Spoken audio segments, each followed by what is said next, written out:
Slavery begins in the early 1800s. Earlier.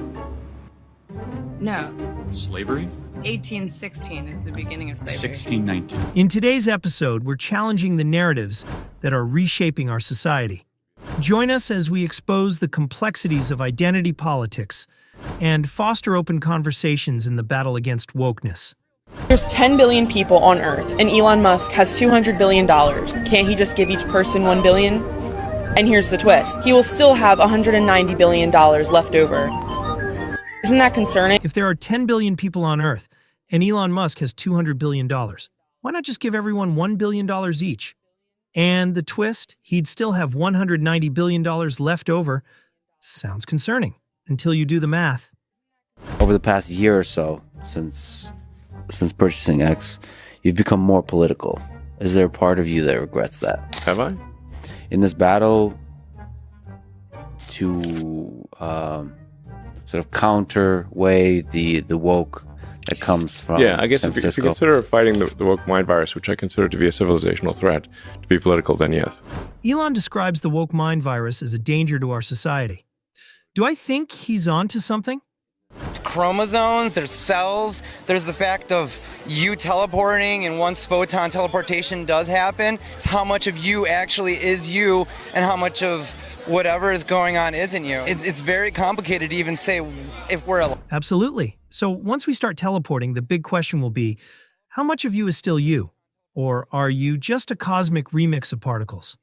Life's getting deep, folks. You know, we have 3 years until the next election, 3.5, whatever. Do you think that's enough time for people to get an ID? No, I think it's kind of classist to require it. A poll came out that showed 70% of Black Americans do support voter ID. So, you know, a lot of people are calling it Jim Crow suppression and stuff, but the majority of Black Americans actually support it.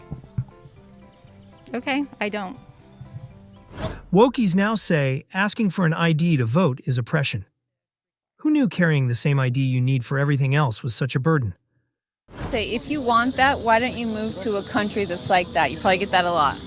Yeah, I mean, of course, like, you know, and then the response is like, well, they haven't seen real communism, and then it's like, oh, well, no, mine will be better, whatever.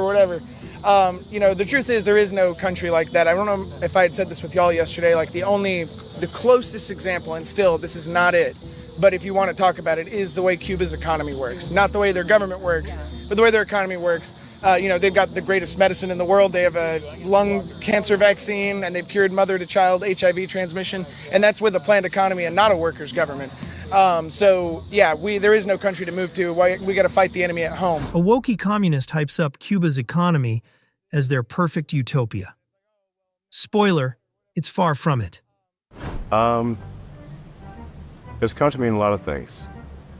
But what originally it was meant to mean. It's just being aware of inequities in society and being aware of facts and history. Yeah, I think it's come to be... I think being aware of inequities in society is fine, of course. But trying to blame everything trying to make everything a race issue is, I think, divisive and corrosive to society. Even as it relates to trans issues, which is what I'm... Yeah, race or, you know, gender or whatever. You think that society blames everything on racism now? It blames a lot of things on it, and, yeah. Because clearly, the solution to every problem is to find a way to blame race or gender. Simple, right? Do you believe that women and minority pilots are inherently less intelligent and less skilled than white male pilots? No, I'm just saying that we should not lower the standards for them. Okay, but there's no evidence that standards are being lowered when it comes to the airline industry. You've repeatedly said that there's no evidence that standards are being lowered, and watch the replies showing all the evidence that it is. Because who needs qualifications when you can just check off a diversity box? Forget skill. It's all about meeting the quota now. You want to share what you have to say? I'll say what I want to say, and if the consequence of that is losing money, so be it. Okay. But I mean, when you link to somebody who's talking about the guy who killed children in a mall in Allen, Texas, and you say something like it might be a bad psyop. I'm not quite sure what you meant, but Oh, in that particular case, there was somehow that's not that that obviously people were killed, but it was, I think, incorrectly ascribed to be a white supremacist action, and the evidence for that was some obscure Russian website that no one's ever heard of, that had no followers, and the company that found this is Bellingcat. Right. And do you know what Bellingcat does? PsyOps. Right. I couldn't really even follow exactly what it was you were trying to express there, so that's in part why I was curious. I'm saying that I thought the ascribing it to white supremacy was bullshit. Okay. In this clip, Elon Musk breaks down his controversial tweet regarding white supremacy. His message? Always trace the origin of a claim before turning it into a widespread issue. So do we really understand the facts, or is white supremacy just another media-fueled narrative? Yeah. Okay, so I see. So that's so I was tricked into doing this, and it wasn't explained to me that puberty blockers are actually just sterilization drugs.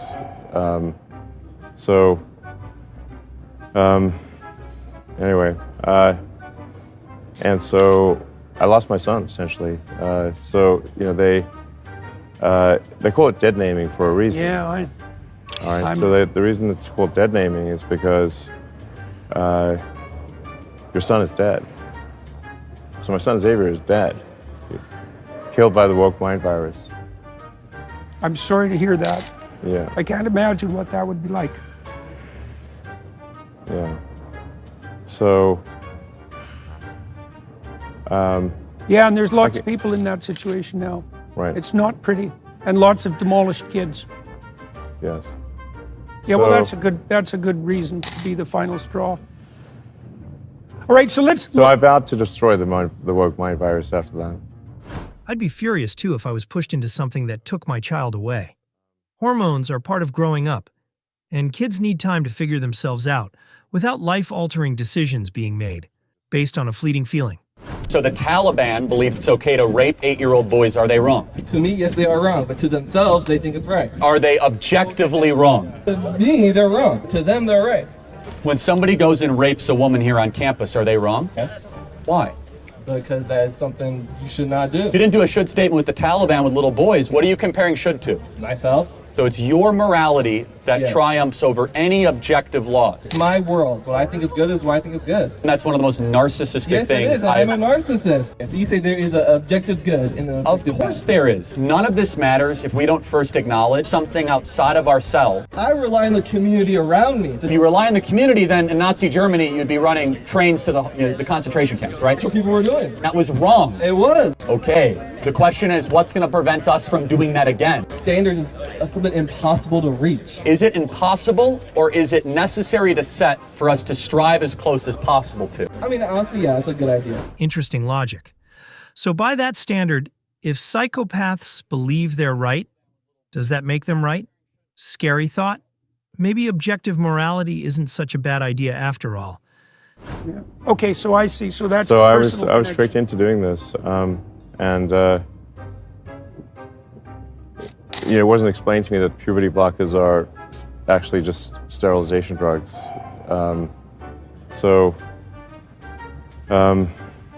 Anyway, and so I lost my son essentially. They call it dead naming for a reason. Yeah, All right. So the reason it's called dead naming is because your son is dead. So my son Xavier is dead, killed by the woke mind virus. It all began when his son, Xavier Musk, decided to transition. For Elon, this was a pivotal moment, leading him to vow to combat wokeness.